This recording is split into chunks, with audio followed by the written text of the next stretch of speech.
today I'm going to talk about the top 5 indications that maybe you should search for some outside help to continue the training with your horse.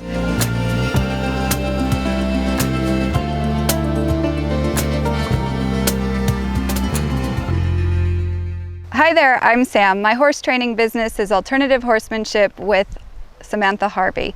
You can find us at learnhorses.com. So one of the things that I find with horses is that we tend to get in patterns where we've become comfortable in what we do and how we do things. And we don't often realize that we've lost the ability to adapt, and so has the horse. And then the day we get a new idea to go out on a different trail ride or go to a clinic or go to a new facility, we wind up having our horse turn into this fire-breathing dragon, and we go, well, he's never like that at home. What happened? So one of the things to consider is in your daily life, if you start to change things up and your horse starts to show you resistance, or he starts to show anticipation, or he starts to show that he's anxious to get somewhere, or he's calling back to his buddies at the barn, and it feels like you've worked on this a bit and there's no change happening, it's probably time to reach out for some outside help.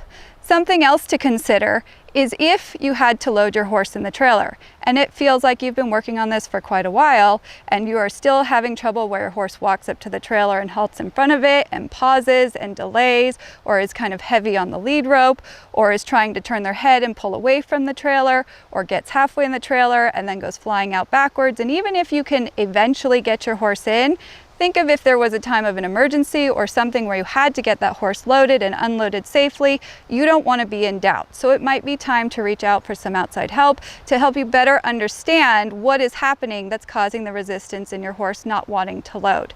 Something else to think about is if you've been riding your horse and every time you show up to catch them, they slowly walk away. And it feels like each time you go out, it's taking a little bit longer and it's taking a little bit more effort from you in order to get that horse caught. Or once they are caught, they feel like they're taking over, where they're pulling on the lead rope, or they're rushing out the gate, or they can't stand still.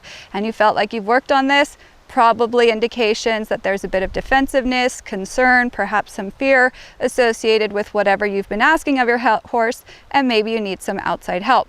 Something else to think about is if it feels like your horse is good for the first maybe 15-20 minutes on the ride, but then whether you're riding at home or maybe out on a trail or wherever, that they start to get anxious and they start maybe jigging or prancing, or they start wanting to be very close to their buddy or another horse that's nearby, or they start trying to pull you towards the gate. Any of those indicators are showing that that horse's brain has left and that he's quit. And what we have to ask is, why does he feel like he needs to quit in the middle of the session? And if it feels like you can't get a change, then maybe some outside perspective of what's happening, where you might think things are fine with your horse and he might be experiencing something different.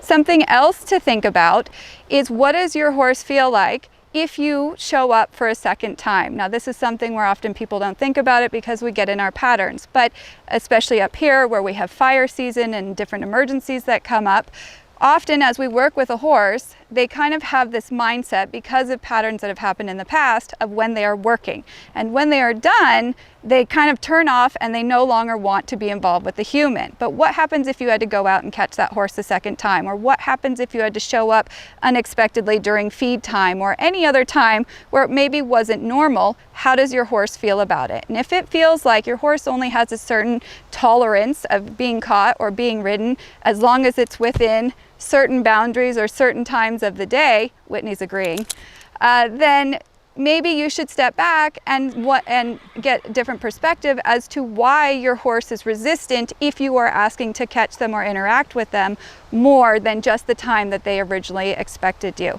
If you want more tips, be sure to subscribe and follow the YouTube channel. If you like what you saw today, be sure to check out all the links below, as there's a variety of ways to get in touch with me, from the video catalog to locals.com, so you get live stream content and personal one-on-one discussions. My remote horse coaching video catalog has over 165 videos that include rider mindset webinars, understanding horse behavior, improving rider confidence, dealing with the fearful and reactive horse, and many other everyday topics that many equine enthusiasts struggle with.